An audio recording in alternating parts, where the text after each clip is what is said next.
चलिए अब देखते हैं करंट इलेक्ट्रिसिटी में topic 3.5 drift of electrons and the origin of resistivity. देखिए कंडक्टर में इलेक्ट्रॉन रैंडम मोशन करता है, ये बात हमने आगे की थी। मैं इसकी फिगर भी आपको दिखाता हूं। इस तरह से ये हमने कंडक्टर ऐसे सोचा था और ये इसके पॉजिटिव आयंस है और ये जो है रेड डॉट्स वो इसके इलेक्ट्रॉन्स है। ये एक स्पेसिमेन फिगर है सिर्फ। तो इसमें इलेक्ट्रॉन्स रैंडम मोशन करते हैं, ये आप जानते हो। लेकिन जब हम इसमें इलेक्ट्रिक फील्ड अप्लाई करते हैं तो ये इलेक्ट्रॉन्स इलेक्ट्रिक फील्ड की अपोजिट डायरेक्शन में फोर्स फील करते हैं। इस वजह से ये इलेक्ट्रिक फील्ड की अपोजिट डायरेक्शन में खींचे चले जाते हैं। इसको कहते हैं ड्रिफ्टिंग। तो ये ड्रिफ्ट ऑफ इलेक्ट्रॉन हम यहाँ पे समझेंगे और हम समझेंगे कि किसी भी मटेरियल की एक जो प्रॉपर्टी है रेजिस्टिविटी वो क्यों है। अब सबसे पहले एक बात समझ लीजिए, ये जो सारे इलेक्ट्रॉन्स हैं ये रैंडम मोशन में होते हैं, आप जानते हो। अब रैंडम मोशन का मतलब ये हुआ कि सभी इलेक्ट्रॉन सभी डायरेक्शन में जा रहे होते हैं। कोई इलेक्ट्रॉन अगर राइट साइड में जा रहा है तो कोई ना कोई इलेक्ट्रॉन लेफ्ट साइड में जा रहा होगा, कोई इलेक्ट्रॉन नीचे जा रहा है तो कोई ना कोई इलेक्ट्रॉन ऊपर जा ही रहा होगा। इसका मतलब ये हुआ कि ऑल ओवर सभी इलेक्ट्रॉन्स की मोशन अगर आप देखिए तो सभी डायरेक्शन में होती है। तो इस वजह से किसी भी वक्त अगर हम इन सभी इलेक्ट्रॉन्स की वेलोसिटी वेक्टर का एवरेज निकालें तो वो ऑब्वियसली जीरो हो जाएगा, क्योंकि इसमें वेलोसिटी वेक्टर्स हर एक डायरेक्शन में है। तो इस वजह से इसकी एवरेज कितनी हो जाएगी? जीरो। सपोज कि इस कंडक्टर में टोटल कैपिटल एन जितने इलेक्ट्रॉन्स हैं, मैं यहां पे लिख रहा हूं टोटल इलेक्ट्रॉन्स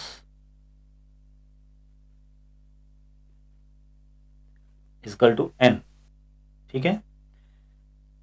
अब किसी भी ith इलेक्ट्रॉन की वेलोसिटी सपोज की vi है।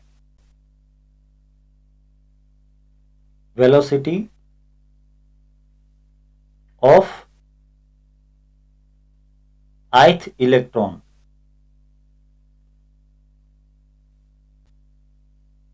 Equal to vi। ठीक है। सो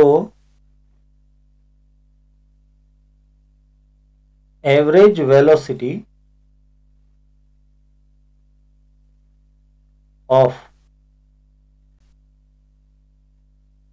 all the n electrons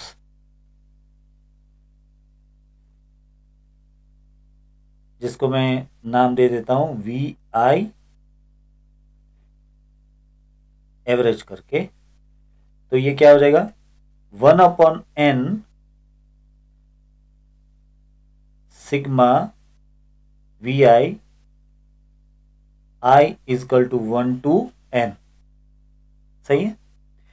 लेकिन इसका आंसर हो जाएगा जीरो। ये बात हमने पहले कर ली कि इन सभी रैंडम मोशन वाले इलेक्ट्रॉन्स की अगर एवरेज वेलोसिटी आप निकालोगे तो वो ऑब्वियसली हो जाएगी जीरो। तो ये हो गई जीरो। अब आगे बढ़ते हैं। सपोज कि आपने ई इलेक्ट्रिक फील्ड अप्लाई किया हुआ है। ठीक है। If the electric field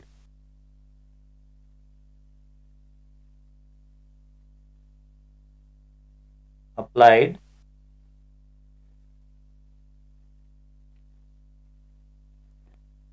in the conductor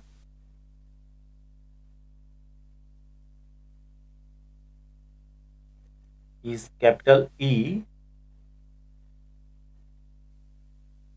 the force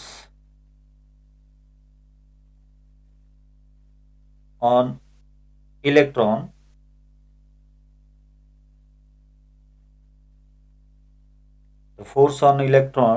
कितना हो जाएगा? F इजकल टू ई। हम यहां पे लिखेंगे F इजकल टू ई। वैसे इसमें इलेक्ट्रॉन का चार्ज माइनस है तो मुझे F इजकल टू माइनस ई लेना चाहिए। अब इससे हम फाइंड कर सकते हैं कि एक्सेलेरेशन कितना होगा इलेक्ट्रॉन का।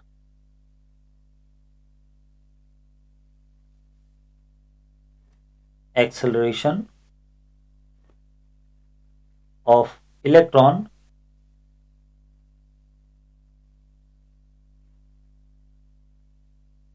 A will be equal to F upon M, right. तो ये हो जाएगा माइनस ई अपॉन M। इतना एक्सेलेरेशन हर एक इलेक्ट्रॉन को मिलेगा। यहां पे मैं एक बात आपको याद करा दूं जो कि हमने पहले डिस्कस की है कि इलेक्ट्रॉन बार बार पॉजिटिव आयन के साथ कोलाइड होता है। तो जब वो कोलाइड होता है तब वेलोसिटी का मैग्नीट्यूड नहीं बदलता, सिर्फ डायरेक्शन बदलती है। यानी कि जिस वेलोसिटी से वो टकराया है उसी वेलोसिटी से वो बाउंस बैक होता है, लेकिन हाँ डायरेक्शन इसकी रैंडम होती है। और ऑब्वियसली एक कॉलिजन के बाद इलेक्ट्रॉन की एक्सेलेरेटेड मोशन होगी, क्योंकि इलेक्ट्रॉन इलेक्ट्रिक फील्ड में प्रेजेंट है, इसलिए उसकी मोशन कैसी होगी, एक्सेलेरेटेड मोशन। तो अब इस बारे में बात करते हैं हम वापस ith इलेक्ट्रॉन के बारे में बात करेंगे कि suppose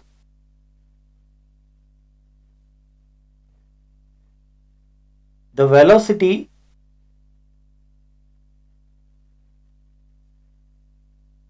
of the ith electron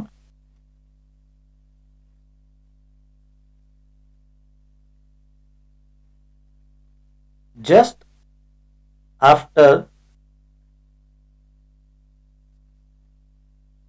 the collision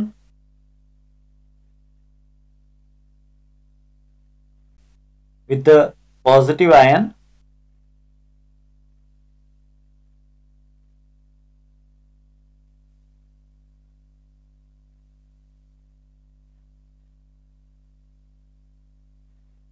is Vi।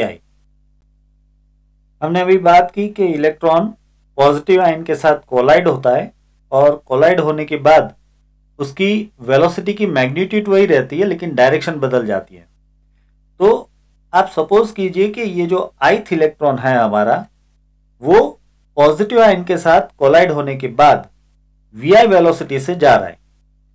अब क्योंकि इलेक्ट्रिक फील्ड है तो ये एक्सलेट होगा। तो हम अब डिस्कस करेंगे कि Ti टाइम के बाद इसकी वेलोसिटी क्या होगी।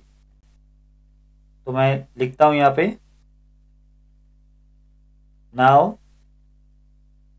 In the presence of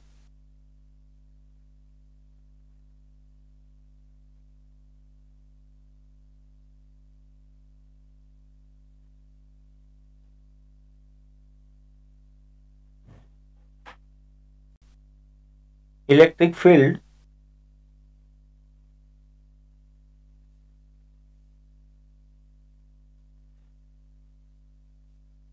this ith electron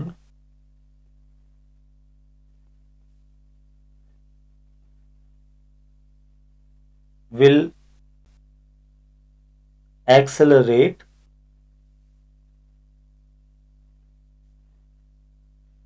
and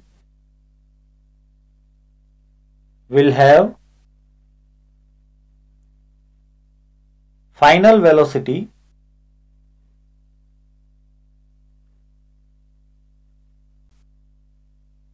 capital Vi after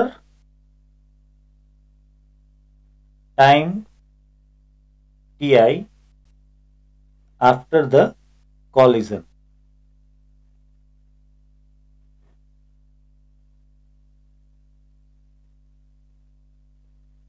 Here capital Vi will be equal to V small I plus acceleration and Ti। देखिए मैंने और कुछ नहीं किया, मैंने सिर्फ एक्सेलरेटेड मोशन का इक्वेशन लगाया है। हम एक्सेलरेटेड मोशन का इक्वेशन ऐसे लिखते आए हैं अभी तक, v is equal to v0 plus A T. यहाँ पे जो v होता है वो फाइनल वेलोसिटी होती है, तो हमारे लिए फाइनल वेलोसिटी है कैपिटल वी आई, और v0 होता है वो इनिशियल वेलोसिटी होती है, हमारे लिए इनिशियल वेलोसिटी है small V I. A acceleration और टी आई टाइम है। ऑब्वियसली ये एक्सेलेरेशन कॉलिजन के बाद शुरू होता है, इसलिए हमने कॉलिजन के बाद का ये टाइम लिया है टी आई। तो अब इसमें ए की वैल्यू मैं डाल देता हूं, तो इक्वेशन ऐसे हो जाएगा, V I is equal to V small I minus A की वैल्यू क्या है, E capital E upon M and T I. देखिए यहां पे ये फाइनल वेलोसिटी है, ये इनिशियल वेलोसिटी है, ये इलेक्ट्रॉन का चार्ज, ये इलेक्ट्रिक फील्ड, और ये इलेक्ट्रॉन का मास, और ये लास्ट कॉलिजन के बाद लगने वाला टाइम। अब ये वेलोसिटी जो हमें मिली वो तो किसी भी एक ith इलेक्ट्रॉन के लिए है, लेकिन हमारे पास तो total n number of electrons हैं, तो हमें n नंबर ऑफ इलेक्ट्रॉन्स के लिए इस वेलोसिटी की एवरेज लेनी पड़ेगी। तो मैं यहां पे लिखता हूं, now finding the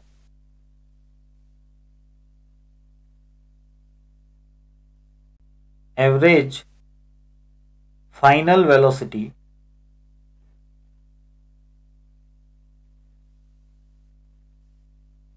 for all the capital N electrons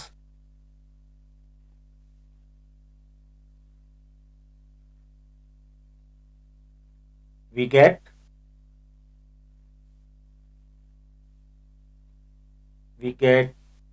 a new equation. Let me write that here. The equation will be like this.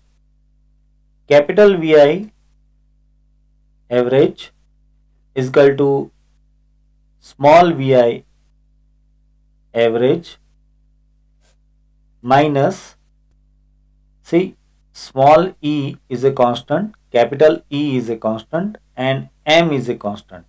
M is the mass of electron, so it is a constant. So I will take average of Ti. देखिए equation को समझ लीजिए, हमने पहले ये equation लिया जो कि फाइनल वेलोसिटी थी किसी भी एक ith इलेक्ट्रॉन के लिए, लेकिन हमने देखा कि पूरे कंडक्टर में कैपिटल N जितने इलेक्ट्रॉन हैं, तो मुझे उन सभी की फाइनल एवरेज वेलोसिटी लेनी पड़ेगी। तो मैं क्या करूंगा कि इन सभी टर्म्स की एवरेज ले लेता हूं मैं। तो मैंने पहले इसकी एवरेज ली, कैपिटल वी आई एवरेज, फिर मैंने इसकी एवरेज ली, स्मॉल वी आई एवरेज, फिर मैंने इसकी एवरेज ली। अब इसमें एवरेज लेंगे तो ये जो टर्म है वो तो पूरा कांस्टेंट है, तो कांस्टेंट की एवरेज तो वही रहती है, तो इसलिए इसको ऐसे लिख दिया ई अपॉन एम। और रही बात टाइम टी आई की, तो टाइम टी आई की एवरेज मैंने यहाँ पे लिखी है टी आई एवरेज। ठीक है, अब सुनिए, अब ये एवरेज वी आई वो तो जीरो हो जाता है, हमने आगे प्रूव किया, ये कितना हो जाता है, जीरो। और ये एवरेज टी आई जो है इसको कहते हैं रिलैक्सेशन टाइम टो, और इस कैपिटल वी आई की एवरेज को कहते हैं ड्रिफ्ट वेलोसिटी वी डी। तो मैं पहले यहां पे सारी बातें लिख लेता हूं, but the average of capital V I is known as Vd, drift velocity.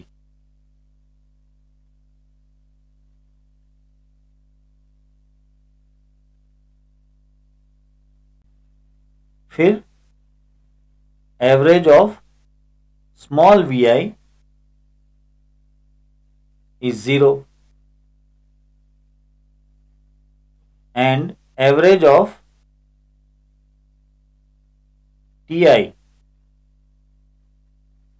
is tau, जिसको कहते हैं रिलैक्सेशन टाइम।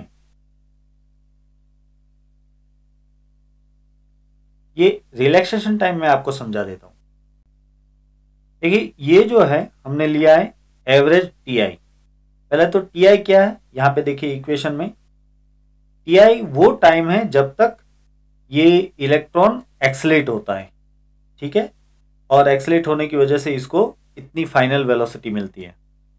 अब आप सोचिए, क्या इलेक्ट्रॉन इनफाइनाइट टाइम तक एक्सलेट हो पाएगा? नहीं, इलेक्ट्रॉन बार बार कॉलिजन कर रहा है पॉजिटिव आयन के साथ, समझिए। तो एक बार इलेक्ट्रॉन का कॉलिजन हुआ और वहां से वो रिबाउंड हुआ, तो इस रिबाउंड के बाद उसकी इनिशियल वेलोसिटी हमने ली vi, और फिर वहां से वो इलेक्ट्रॉन एक्सेलेट होता है क्योंकि इलेक्ट्रिक फील्ड प्रेजेंट है, तो उस वजह से इतना एक्सेलेशन इसको मिलता है और टीआई टाइम तक एक्सेलेट रहता है। तो ये जो टीआई टाइम है वो इनफाइनाइट नहीं होगा। वो कितना होगा? पहले कॉलिजन के बाद दूसरे कॉलिजन तक पहुंचने में जो टाइम लगा वो, समझे आप? पहले कॉलिजन से इलेक्ट्रॉन निकला और दूसरे कॉलिजन तक जो टाइम लगा वही टीआई, क्योंकि दूसरे कॉलिजन के बाद तो पूरी बात ही बदल जाएगी। जैसे ही दूसरा कॉलिजन होगा तो इलेक्ट्रॉन की डायरेक्शन ही बदल जाती है, तो वेलोसिटी की डायरेक्शन ही बदल जाती है, तो उसकी रिस्पेक्ट में एक्सेलेरेशन वगैरह की डायरेक्शन भी बदल जाएगी। तो हम ये इक्वेशन कहां तक लगा सकते हैं? सिर्फ पहले कॉलिजन से लेके दूसरे कॉलिजन तक। तो ये जो टीआई टाइम है वो क्या होगा? एक कॉलिजन से लेके दूसरे कॉलिजन तक का टाइम, और इस टीआई का आप एवरेज ले लो, क्योंकि देखिए सभी कॉलिजन, सभी दो सक्सेसिव कॉलिजन के बीच का टाइम सेम नहीं होगा, समझ रहे हो आप? इलेक्ट्रॉन का एक कॉलिजन और फिर दूसरा कॉलिजन, इन दोनों के बीच का टाइम, फिर दूसरे से लेके तीसरा कॉलिजन, इन दोनों के बीच का टाइम, तीसरे से लेके चौथा कॉलिजन, इन दोनों के बीच का टाइम। ये टाइम कहने के लिए तो हमने टीआई कह दिया, लेकिन ये टाइम सेम नहीं होगा ना सभी का। एक ही इलेक्ट्रॉन के मल्टीपल कॉलिजन का टाइम भी सेम नहीं होगा, और एक ही इंस्टेंट पे मल्टीपल कॉलिजन अलग अलग इलेक्ट्रॉन्स के जो हो रहे हैं उनका भी टाइम सेम नहीं होगा। लेकिन हम उसकी एवरेज को तो नाम दे देते हैं।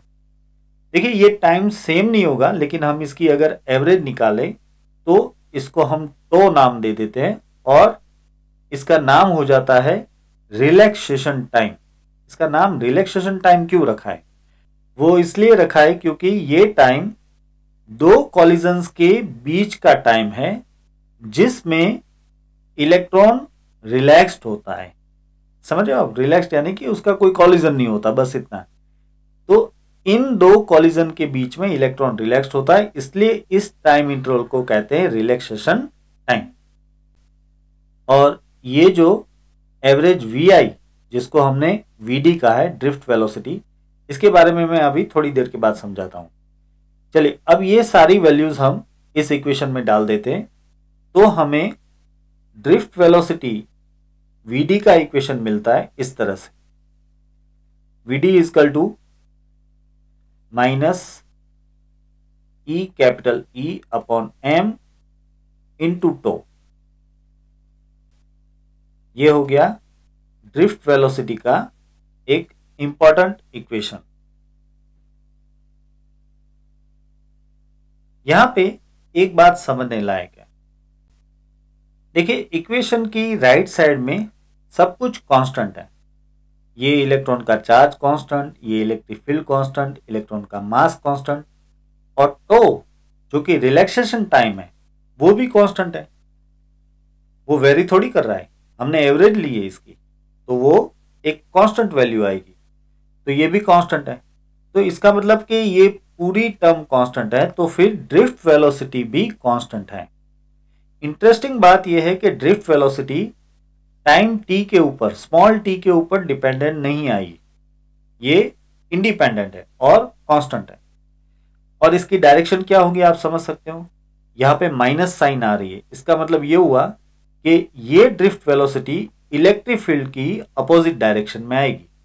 देखिए राइट साइड में एक ही वेक्टर क्वांटिटी है और वो है इलेक्ट्रिक फील्ड, तो ऑब्वियसली ये माइनस साइन का मतलब ये हुआ कि ये जो वेलोसिटी है ये इलेक्ट्रिक फील्ड की अपोजिट डायरेक्शन में होगी।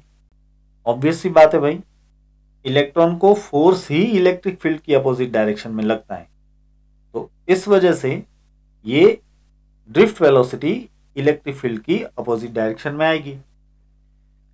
अब यहां पे एक बात और चौंकाने वाली, आप जरा इस इक्वेशन पे ध्यान दीजिए। देखिए आपने स्मॉल वी आई का एवरेज लिया तो वो 0 हो गया, लेकिन कैपिटल वी आई का एवरेज जिसको मैंने वी डी कहा, उस वी डी का ये इक्वेशन मिला और ये 0 नहीं हो रहा। समझे आप, यानी कि कैपिटल वी आई की एवरेज का ही ये इक्वेशन है ना वो, और वो 0 नहीं आ रहा। अब समझिए, कॉलिजन के बाद इलेक्ट्रॉन की जो इनिशियल वेलोसिटी होती है उसकी एवरेज तो आ गई 0, लेकिन उसकी जो आखिरी वेलोसिटी है, फाइनल वेलोसिटी है, उसकी एवरेज 0 नहीं आ रही। वैसे तो ये रैंडम मोशन है, कॉलिजन के बाद जो इनिशियल वेलोसिटी आती है वी आई वो रैंडम है, इसलिए हमने कहा कि भाई ये रैंडम है तो इसकी एवरेज हो जाएगी 0। लेकिन जो फाइनल वेलोसिटी है वैसे तो वो भी रैंडम ही होगी, फिर भी इसकी एवरेज 0 नहीं आती। इसका मतलब ये हुआ कि किसी एक तरफ की वेलोसिटीज ज्यादा है। ये जो फाइनल वेलोसिटीज आ रही है इसमें किसी एक तरफ की वेलोसिटी ज्यादा है और दूसरी तरफ की वेलोसिटी कम है, इसीलिए ये रैंडम होने के बावजूद 0 नहीं हो पा रही, इसकी एवरेज 0 नहीं हो रही। इन शॉर्ट, ये फाइनल वेलोसिटी की एवरेज 0 नहीं है। इसका मतलब ये हुआ कि हर एक इलेक्ट्रॉन एवरेजली देखा जाए तो किसी एक डायरेक्शन में जा रहे हैं और उसको कुछ एक पर्टिकुलर वेलोसिटी मिली हुई है, और ये जो वेलोसिटी है इसी को कहते हैं ड्रिफ्ट वेलोसिटी। समझ रहे हो आप, इसकी जो एवरेज आई, फाइनल वेलोसिटी की जो एवरेज आई वही है वीडी, और फाइनल वेलोसिटी की एवरेज यानी कि हर एक इलेक्ट्रॉन जो किसी एक तरफ वेलोसिटी एक्वायर कर रहे हैं वो वेलोसिटी जिसको हम कहते हैं ड्रिफ्ट वेलोसिटी। तो जब कंडक्टर में इलेक्ट्रिक फील्ड नहीं लगा है तब उसके सभी इलेक्ट्रॉन की एवरेज वेलोसिटी 0 हो जाती है, लेकिन अगर इलेक्ट्रिक फील्ड लगाया है तो उसके सभी इलेक्ट्रॉन की एवरेज वेलोसिटी वो ड्रिफ्ट वेलोसिटी जितनी होती है। इसका मतलब सीधा सीधा ये है कि जब इलेक्ट्रिक फील्ड हम लगाते हैं तब सभी इलेक्ट्रॉन इलेक्ट्रिक फील्ड की अपोजिट डायरेक्शन में ड्रिफ्ट होते हैं, खींचे चले जाते हैं, और उसकी वेलोसिटी ये ड्रिफ्ट वेलोसिटी जितनी यानी कि E upon M into tau जितनी होती है। तो ये हुआ मीनिंग ड्रिफ्ट वेलोसिटी का। मैं जरा एक फिगर की हेल्प से भी आपको इलेक्ट्रिक फील्ड कैसे ड्रिफ्ट वेलोसिटी पैदा करता है ये समझा देता हूं। सबसे पहले कंडक्टर में एक ये फ्री इलेक्ट्रॉन अज्यूम करो, यहां पे फिगर में मैंने ड्रॉ किया है, ये है एक फ्री इलेक्ट्रॉन कंडक्टर में, और अभी इलेक्ट्रिक फील्ड नहीं है। तो इलेक्ट्रिक फील्ड नहीं है तो इस इलेक्ट्रॉन की जो मोशन होगी वो रैंडम होगी। सपोज कि इलेक्ट्रॉन की मोशन कुछ इस तरह से होती है,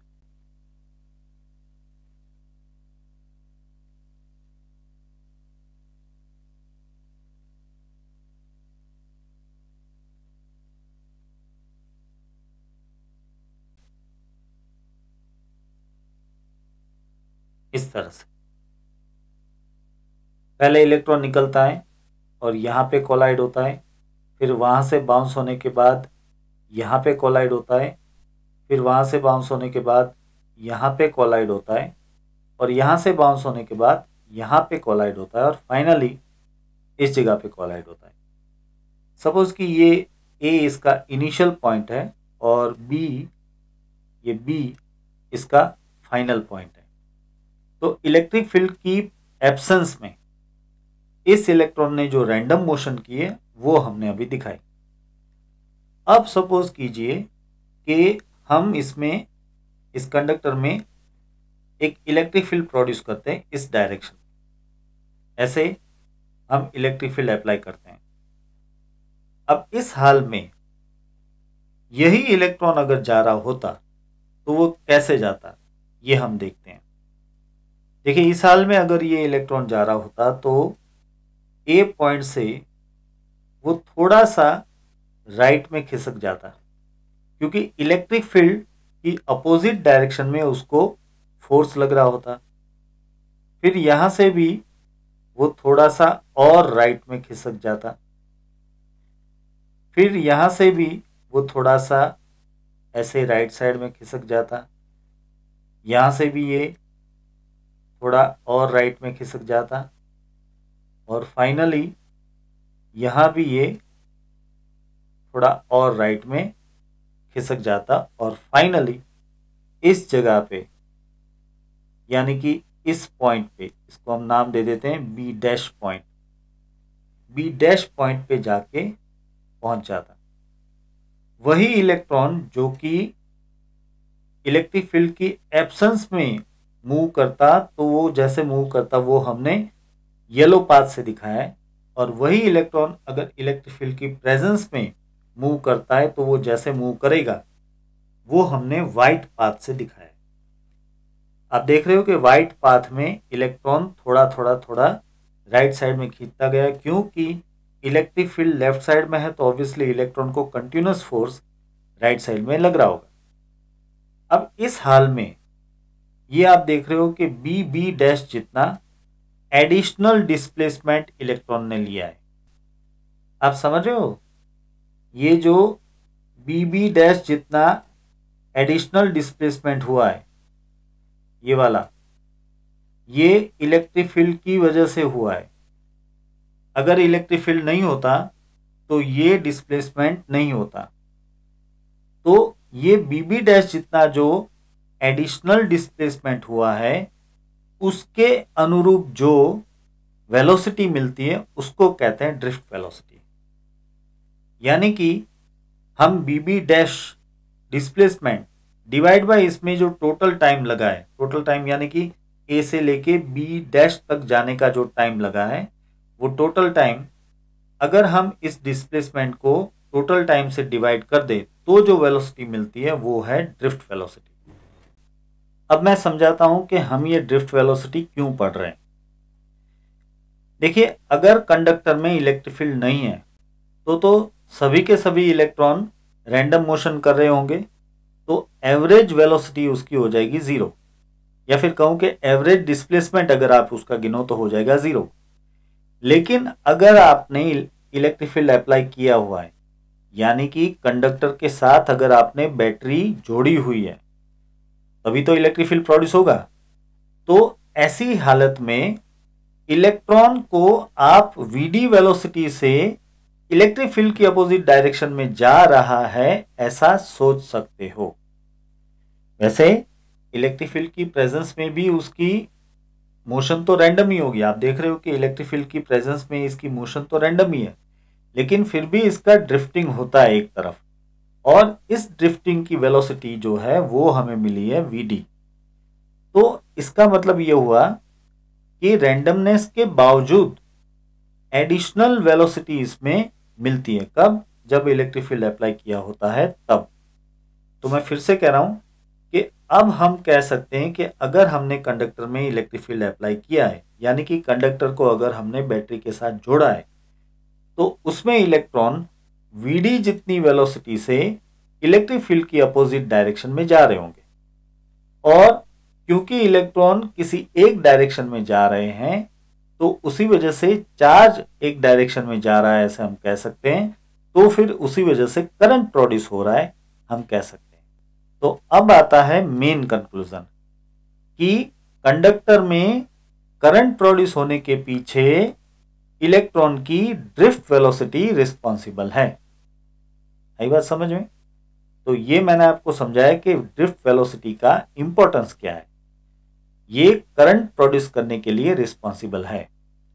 अब मैं ड्रिफ्ट वेलोसिटी के बेस पे करंट का इक्वेशन भी बना के आपको दिखाता हूं। चलिए, सबसे पहले एक कंडक्टर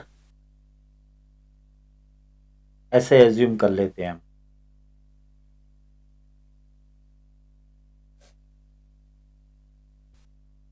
ये मैं ड्रॉ कर रहा हूं एक metallic conductor.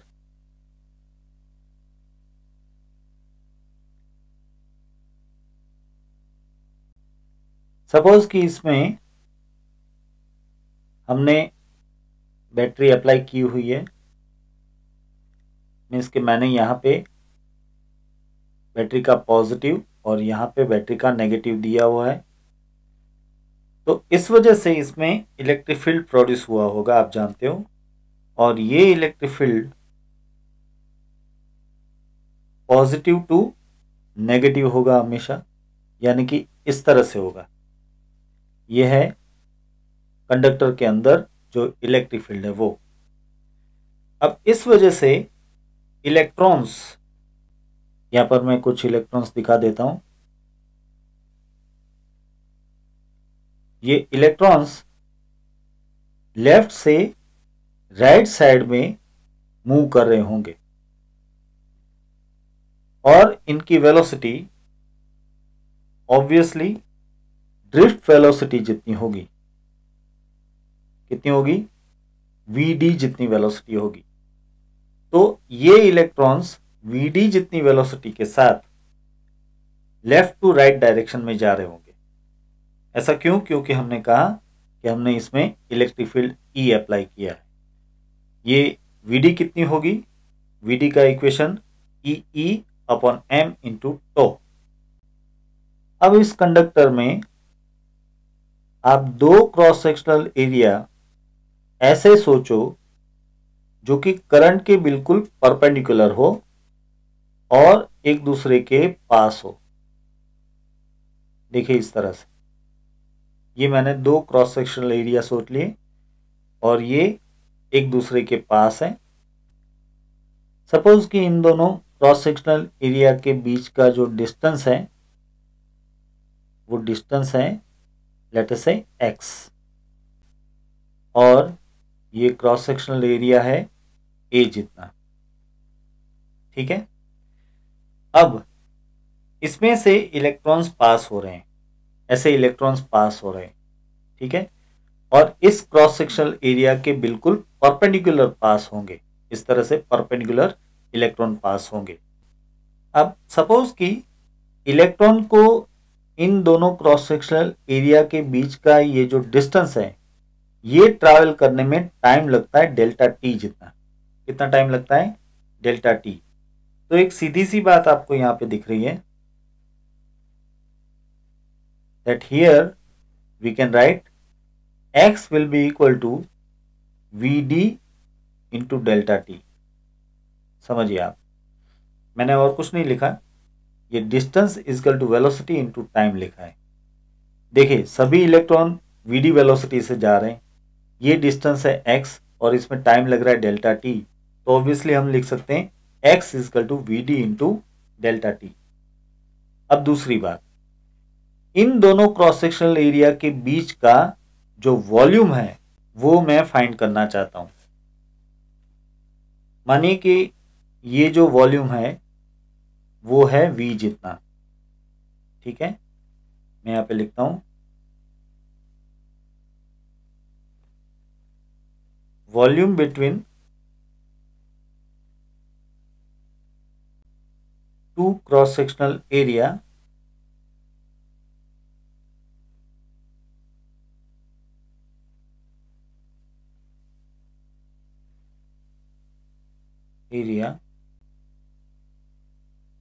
v is equal to x into A. सीधी सी बात है भाई। देखिए ये वॉल्यूम चाहिए मुझे, तो ये वॉल्यूम दोनों के बीच का है ना, तो ये वॉल्यूम यानी क्या? एरिया इंटू ये डिस्टेंस, तो मैंने लिखा x इंटू ए। अब इसमें x की जगह पे हम लिख सकते हैं V D into delta T. तो ऐसे में अब इक्वेशन हो जाएगा capital V that is the volume is equal to A V D delta T. इसको मैं नाम दे देता हूं इक्वेशन 1। याद रहे कि ये कैपिटल V हमने जो दोनों क्रॉस सेक्शनल एरिया सोचे उसके बीच का वॉल्यूम है। अब अगर number of free electron per unit volume small n जितने हैं, तो पहले मैं लिख लेता हूं if number of electron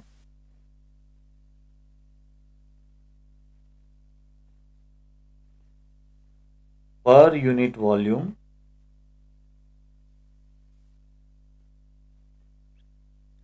is small n, तो क्या होगा? स्मॉल n को नंबर चार्ज डेंसिटी भी कहते हैं। It is number of electrons पर यूनिट वॉल्यूम, तो इसको नंबर चार्ज डेंसिटी भी कहते हैं, ये याद रखना आप। तो अगर number of electron per unit volume ये स्मॉल n है, तो ऐसे में इन दोनों क्रॉस सेक्शनल एरिया के बीच में ये जो वॉल्यूम है V, इसमें टोटल नंबर ऑफ इलेक्ट्रॉन्स कितने होंगे, ये मैं लिख लेता हूं। Then total number of electrons between the two cross sectional area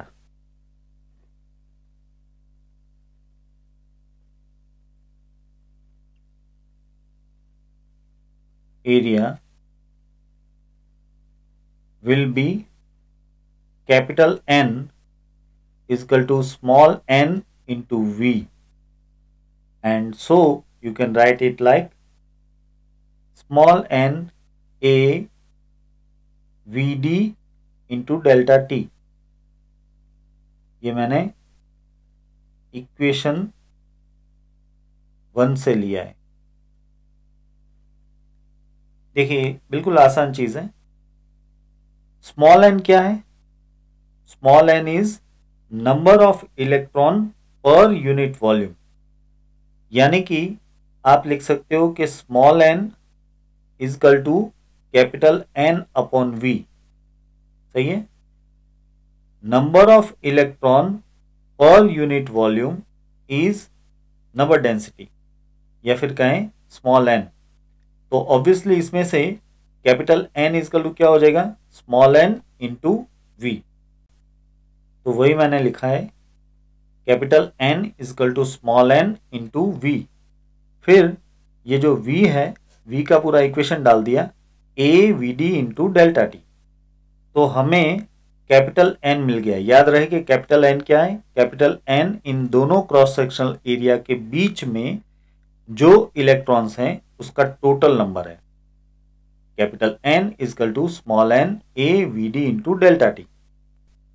अब इतने इलेक्ट्रॉन इन दोनों एरिया के बीच में है, इसका मतलब यह हुआ कि डेल्टा टी टाइम में यहां का इलेक्ट्रॉन यहां पहुंच जाता है, तो इसका मतलब यहां का इलेक्ट्रॉन यहां थोड़ा आगे पहुंच जाता है और यहां का इलेक्ट्रॉन और आगे पहुंच जाता है। इन शॉर्ट किसी भी एक क्रॉस सेक्शनल एरिया में से देखो तो डेल्टा टी टाइम में किसी भी क्रॉस सेक्शनल एरिया से कैपिटल N जितने इलेक्ट्रॉन पास हो जाएंगे। तो इसका मतलब यह हुआ कि Ne जितना चार्ज पास हो जाएगा, क्योंकि हर एक इलेक्ट्रॉन का चार्ज है E। तो मैं ये लिखता हूं so total charge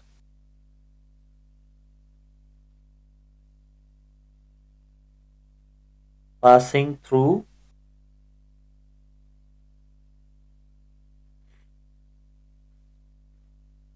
any cross-sectional area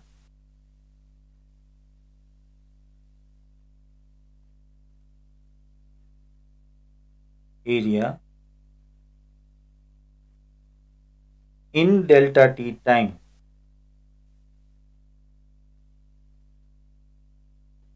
is, let us say q, then q will be equal to ne, right?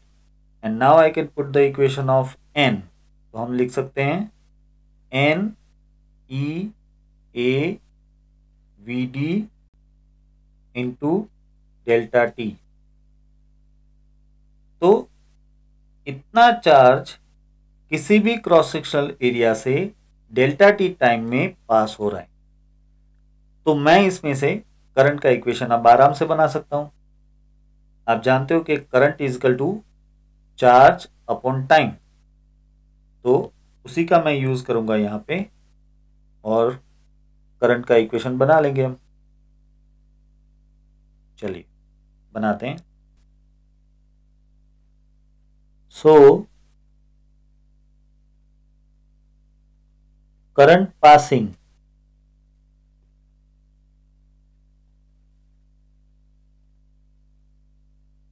through the conductor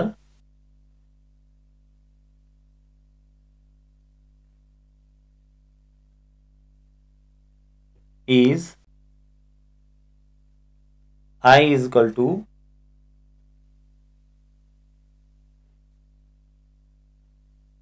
Q by delta T. अब यहाँ पे अगर हम Q का इक्वेशन डाल दें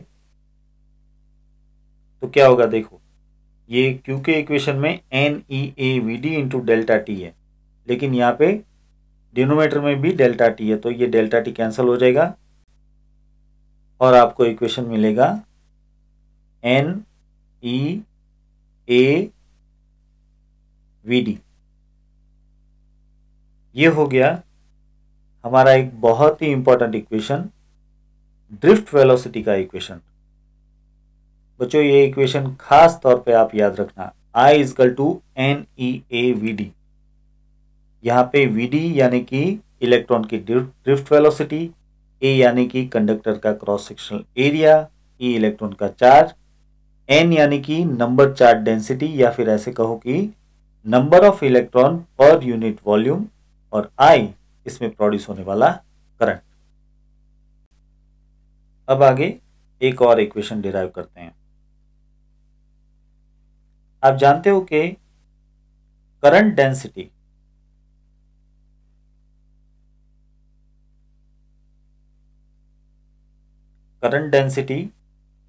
J is equal to I upon A होता है, राइट? तो यहां पे आप ये N E A V D डाल दो और यहाँ पे डिनोमिनेटर में है ए, तो ऑब्वियसली ये ए दोनों कैंसिल हो जाएंगे। अब यहाँ पे ये जो वी डी है, इस वी डी में हमारा पुराना इक्वेशन डाल देते हैं। याद है क्या था?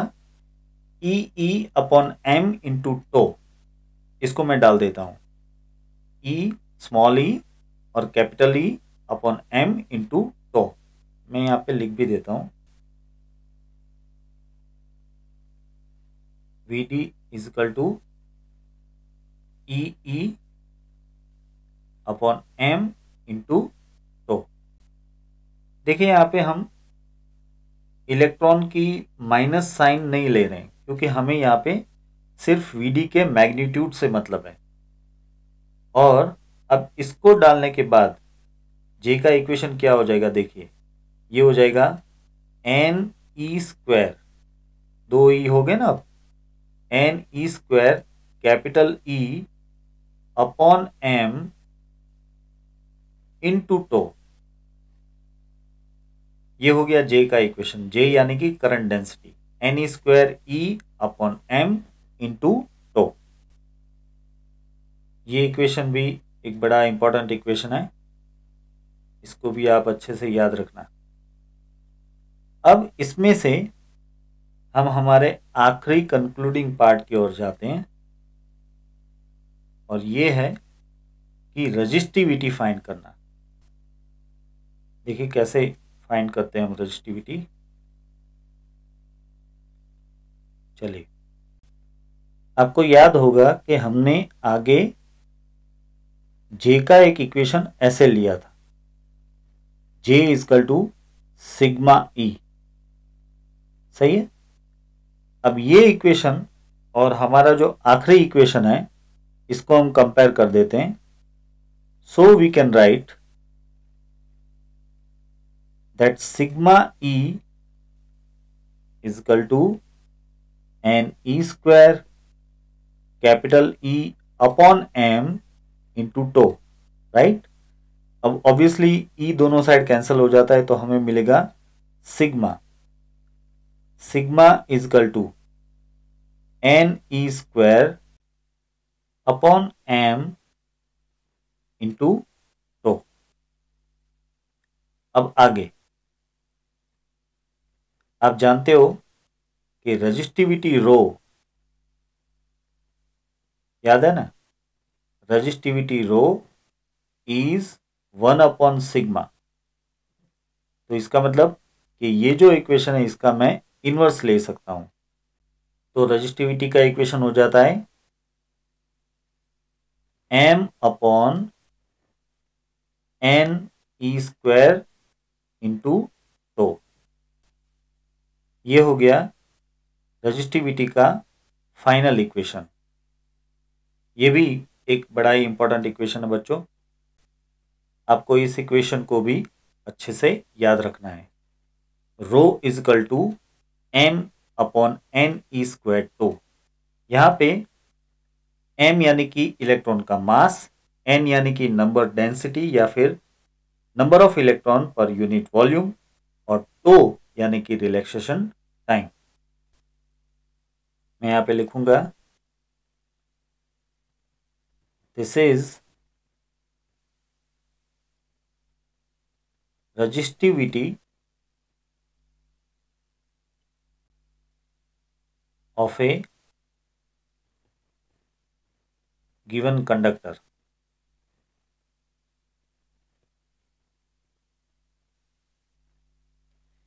यहां पे एक और चीज आपको समझाता हूं। देखिए रजिस्टिविटी रिलैक्सेशन टाइम के इनवर्सली प्रोपोर्शनल है, आप देख रहे हो, राइट। अब अगर हम कंडक्टर का टेम्परेचर बढ़ाते हैं तो टेम्परेचर बढ़ने से इलेक्ट्रॉन के जो थर्मल वाइब्रेशन है वो बढ़ जाएंगे। इस वजह से कॉलिजन जो है फास्ट होना शुरू हो जाएगा, जल्दी जल्दी होना शुरू हो जाएगा। तो ऐसे में ये रिलैक्सेशन टाइम कम हो जाएगा, तो फिर रजिस्टिविटी बढ़ जाएगी। आप पहली और आखिरी चीज को जोड़ दीजिए। अगर आप कंडक्टर का टेम्परेचर बढ़ाते हो तो रिलैक्सेशन टाइम कम हो जाएगा, तो रजिस्टिविटी बढ़ जाएगी। यानी कि रजिस्टिविटी टेम्परेचर के प्रोपोर्शनल में है। ये बात हमें इस इक्वेशन से पता चलती है, लेकिन इसका यूज हम आगे करेंगे। आई होप कि आपको सारा ये टॉपिक समझ में आ गया है, और साथ में मैं आपको बता दूं कि इस टॉपिक के क्वेश्चन आंसर्स की लिंक मैंने डिस्क्रिप्शन में रखी है, आप उसे डाउनलोड कर सकते हैं।